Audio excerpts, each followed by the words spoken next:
မိတ်ဆွေအားလုံးမင်္ဂလာပါခင်ဗျာဒီနေ့ကျွန်တော်ပြဝေမယ့်အကြောင်းကတော့ကျွန်တော်တို့ဒီ YouTube channel မှာပေါ့နော်ကျွန်တော်တို့တရားတွေတင်ပြီးတော့ monetization ရှောက်ပြီးတော့ဝင်ငွေတွေရှာလို့ရအောင်ကျွန်တော်နည်းလမ်းလေးကိုမျှဝေပေးသွားမှာဖြစ်ပါတယ်အခုဆိုလို့ရှိရင်ကျွန်တော်တို့ဒီ YouTube ပေါ်မှာဒီတရား channel တွေထောင်တယ်တရား channel ထောင်တယ် copyright လည်းလွတ်တယ် monetization လည်းအောင်တယ်နော်လွယ်ကူကူနဲ့ကျွန်တော်တို့အားတဲ့ချိန်လေးမှာအားတဲ့ချိန်လေးမှာဒီ edit လေးလုပ်ပြီးတော့ဒီ YouTube channel မှာဒီတရားလေးတင်နေုံနဲ့ကျွန်တော်တို့ဝင်ငွေတွေရှာလို့ရနေပြီဖြစ်ပါတယ်အဲ့ဝင်ငွေရှာလို့ရပြီဆိုတော့ကျွန်တော်တို့ဒီတရား channel လေးကိုလွယ်ကူကူနဲ့လုပ်လို့ရအောင်ကျွန်တော်မျှဝေပေးတော့မှာဖြစ်ပါတယ်ပထမဆုံးကျွန်တော်တို့ဒီ Google ထဲရပါတော့ Google ထဲမှာကျွန်တော်တို့ Pixabay ဆိုတဲ့ဟာလေးเนาะ website လေးတစ်ခုဝင်ပါမယ် Pixabay เนาะ Pixabay ဆိုတဲ့ website လေးတွေဝင်လိုက်မယ်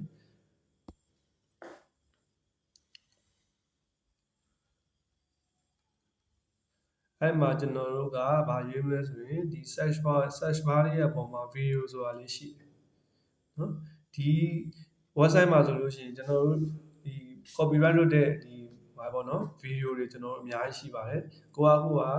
ဖျားနဲ့ပတ်သက်တဲ့ video တင်မှာဖြစ်တဲ့အတွက်ဒီထဲမှာကျွန်တော်တို့ဒီ search bar ထဲမှာဗုဒ္ဓ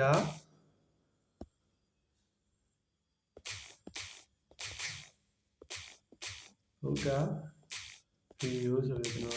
ရိုက်လိုက်ပါမယ်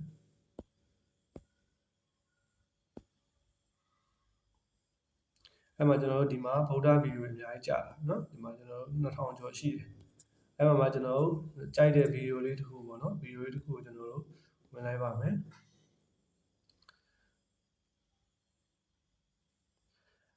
အဲ့မှာကျွန်တော်တို့ဒါဒီ video လေးပေါ့เนาะ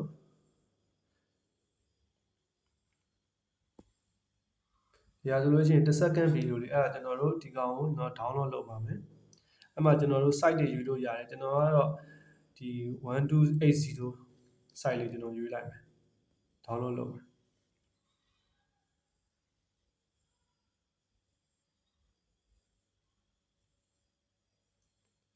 download ကကျွန်တော်တို့ဒီ line ပေါ်မှာမူတည်ပြီးတော့ဗောနော်အနေနဲ့ကျွန်တော်ကွာမှာဖြစ်ပါတယ်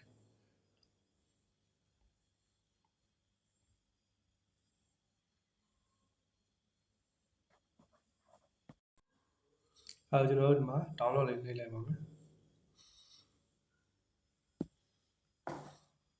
ဒီ data file လေးကျွန်တော်ကြည့်လိုက်အဲ့တော့ဒီမှာ download စလုပ်နေပါပြီ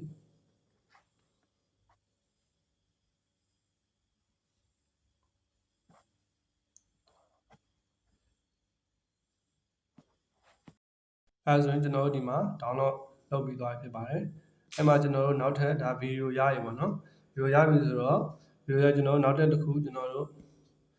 website တစ်ခုတွေထပ်ဝင်ပါမယ်အဲ့မှာကျွန်တော်တို့ကဘာ website လဲဆိုလို့ရှိရင်ဓမ္မ download ဒီမှာဓမ္မ download အပေါ်ဆုံးပါเนาะဒီဓမ္မ download လည်းကျွန်တော်တို့ဝင်ပါမယ်ဒီမှာဆိုလို့ရှိရင်ဒီ website မှာဆိုလို့ရှိရင်ကျွန်တော်တို့မှာ home page မှာပေါ့เนาะကျွန်တော်တို့မှာအများကြီးရှိရဲသူက audio ကနေအင်္ဂလိပ် audio မြန်မာလိုလားအင်္ဂလိပ်လိုလားเนาะ video ဆိုလည်းအင်္ဂလိပ်လိုလားမြန်မာလိုလားအများကြီးရှိ ebook တွေလည်းရှိပါတယ်အဲ့မှာကျွန်တော်တို့ကဘာကိုရွေးမလဲဆိုလို့ရှိရင် audio in မြန်မာကိုကျွန်တော်ရွေးလိုက်ပါမယ်အဲ့မှာဒီမှာဆရာတော်ကြီးရဲ့တရားတော်တွေအများကြီးပဲဆရာတော်ကြီးတကယ်ကျွန်တော်တို့နိုင်ငံမှာတကယ်ဖြစ်တဲ့တကူဖုံးတကူကြီးမြတ်တဲ့ဆရာတော်ကြီးအများကြီးပဲသူတို့ဆရာတော်ကြီးဟောထားတဲ့တရားတော်တွေလည်းအများကြီးပါပြီးရင်ဒီဓမ္မကတိခါတွေပေါ့နော်လူဝတ်တွေဟောတဲ့တရားတွေလည်းအများကြီးရှိပါတယ်အဲ့မှာကျွန်တော်တို့ကဒီမှာပါကျုပ်ဆရာတော်ကြီးเนาะဆရာတော်ကြီးဗတ္တနာဒေါက်တာအနန္ဒမာလာပြီးဝင်သားရဲ့တရားတွေကို share လုပ်မယ်ဆိုရင်ဒီထဲဝင်လိုက်မယ်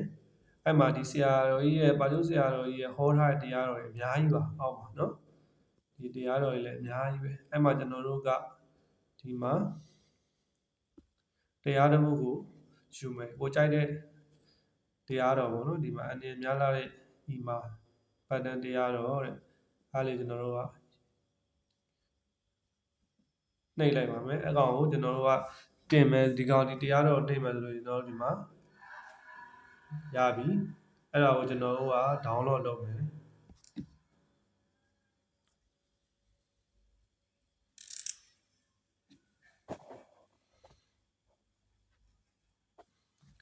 ဒါပဲတောင်းအဆက်သေး30ကိုနှိပ်လိုက်ရတယ်နော်ဒီမှာ download လုပ်လိုက်မယ်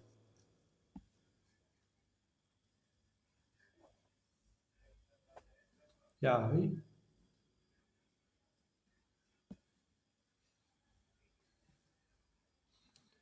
ရပြီအဲ့မှာ download လုပ်ပြီးဆိုတာနဲ့ကျွန်တော်တို့ကပြန်ထွက်ပါမယ်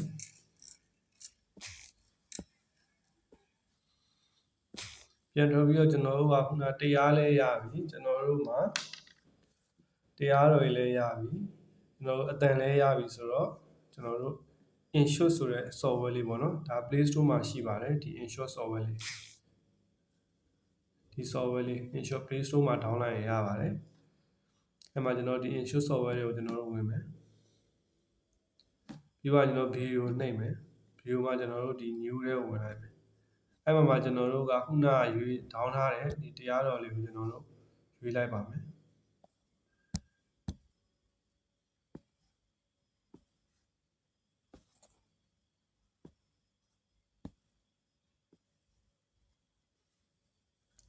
မှာတရားတော်ရပြီနောက်တစ်ခုကျွန်တော်တို့ကတရားတော်ရပြီဆိုတော့ကျွန်တော်တို့တရားတော်ခုန down ထားတဲ့အတန်ကိုကျွန်တော်ရွေးပါမယ်ဒီမှာ music ထဲဝင်ပါမယ်ရွေးတယ်မှာ my music ထဲဝင်ပါမယ်ခုနဒီမှာကျွန်တော် down ထားတဲ့တရားတော်ပေါ့နော်တရားတော်ကိုကျွန်တော်ရွေးလိုက်ပါမယ် use နှိပ်လိုက်ပါမယ်အဲဒါဆိုကျွန်တော်ဒီမှာတရားတော်ရောက်လာပါပြီဒါပေမဲ့ဒီမှာကကျွန်တော်တို့ video ကကျွန်တော်တို့က1 second video ပဲရှိသေးတယ်တရားတော်ကကျွန်တော်1နာရီလောက်ကြာဖြစ်တဲ့အတွက်ကျွန်တော်ဒီကောင်နည်းနည်းလေးချုပ်လိုက်မယ်ချုပ်ပြီးတော့ဒီကျွန်တော်တို့ဒီတရားတော် video ပေါ့နော် video တစ်ချက်ထောက်လိုက်မယ်ပြီးရင်ကျွန်တော်တို့ဒီအပေါ်မှာရှိတဲ့ဒီမှာ button နဲ့ကျွန်တော်တို့ duplicate ပေါ့နော်ဒီ duplicate လေးကိုကျွန်တော်နှိပ်ပါမယ် duplicate နှိပ်မယ်ကျွန်တော်တို့တောက်လျှောက်နှိပ်မယ်ကျွန်တော်တို့ဒီအတန် file အဆုံးရတဲ့အထိကိုကျွန်တော်နှိပ်ရမှာဖြစ်ပါတယ်အဲတော့အောက်မှာဒီမှာကြည့်ပါကျွန်တော်29မိနစ်30 32မိနစ်38မိနစ်40ပေါ့နော်ဒီမှာကျွန်တော်တို့တောက်လျှောက်နှိပ်လို့ရပါတယ်အဲဆိုရင်ရပါပြီဒါပိုသွားတော့ကျွန်တော်ဒီမှာ delete ဖြတ်မယ်ဒီမှာနည်းနည်းလေးပုံနေပေါ့နော်ဒီမှာအတန်အောက်ကခဲရောက်လိုင်းလေးကဒါအတန်လိုင်းလေးပေါ့အဲ့ဒါကိုကျွန်တော်တို့ကပုံနေရဖြစ်တဲ့အတွက်ဗီဒီယိုတစ်ချက်ထောက်ပါမယ်ပြီးရင်ကျွန်တော်တို့ဒီမှာ split ဆိုတာရှိပါတယ် split ကိုနှိပ်ပါမယ်အမှပိုထွက်လာတဲ့ဟာကိုကျွန်တော်တို့ delete လုပ်ပါ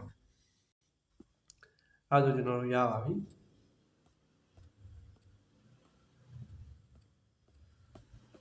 အဲ့တော့ကျွန်တော်ကဒီမှာတရားတော်စာတန်းနေပါတယ်ဒါတော့တရားတော်ပုံတွေလုံးမယ်ဆိုရင် sticker ထဲဝင်လိုက် sticker ထဲမှာဝင်မယ်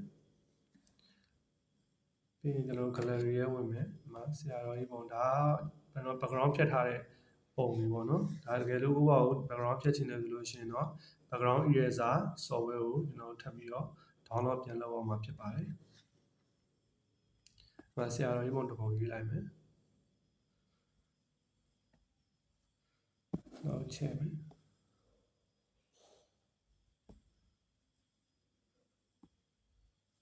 အဲ့မှာကျွန်တော်ကဒီမှာခုနတရားတော်နာမည်ပေါ့နော်ဒါတရားတော်ကိုခုနတရားတော်နာမည်တစ်ခုတရားတော်လိုပဲကျွန်တော်နမူနာရေးလိုက်ပါမယ်ဒီမှာတရားတော်နာမည်ထည့်လို့လည်းရပါတယ်ဒါတရားတော်ပေါ့နော်တရားတော်နာမည်လေးပေါ့ရှင်းမှာတရားတော်နာမည်ဒီအောက်မှာပါကျုပ်ဆရာတော်ကြီးဆိုလို့ရှိရင်လည်းရေးရပါတယ်ဒီမှာဒီတရားတော်ကကျွန်တော်ဒီအဆုံးထိပေါ့နော်ဗီဒီယိုဆုံးတဲ့ထိကိုကျွန်တော်တို့ဆွဲရမှာပါ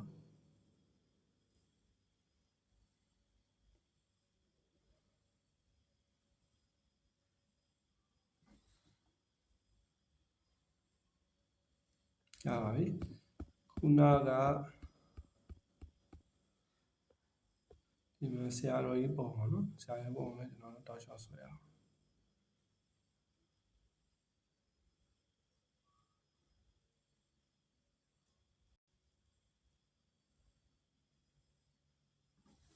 ရပါပြီအဲဆိုကျွန်တော်တို့ဒီဟာတရားတော့